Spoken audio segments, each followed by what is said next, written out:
அவர் பத்திரப்பதிவு துறையில் இருக்காரு. ஆக கொள்ளையோ கொள்ள அடிக்கிறான்னு கீழே இருக்கிற மக்கள் பேசுறாங்க.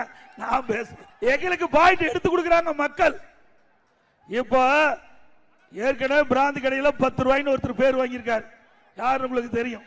இப்போ இங்க இருக்கிற அமைச்சர் 10% பதிவு செஞ்சா 10%, பத்திரப்பதிவு செஞ்சா 10% அவருக்கு போய் சேர வேணும். அப்படி சேர்ந்தால்தான்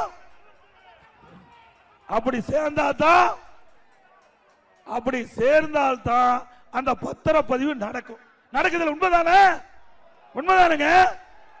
மேலூர் மக்கள் சொன்னாங்க, பல இடத்துல நான் கேள்விப்பட்டது தகவல். அதன் அடிப்படையில் இங்க இருக்கிற அமைச்சர், துறையினுடைய அமைச்சர், பத்திரப்பதிவு துறை அமைச்சர் பத்திரப்பதிவு செய்கின்ற பொழுது அதற்கு 10% அந்த சப்ரிஸ் ஆபீஸ்ல கொடுத்தா தான் அந்த பத்திரப்பதிவு செய்ய முடியும்.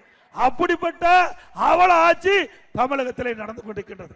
ஏழை மக்கள், நடுத்தர மக்கள் அவருடைய வீடுகள் வாங்கலாலும் சரி, நிலத்தை விற்பனை செஞ்சாலும் சரி, 10% அவளுக்கு கொடுத்தா ஏற்கனவே கஷ்டத்தெல்லாம் வீடு விற்கிறான், கஷ்டத்தை தான் நிலத்தை விற்கிறான்.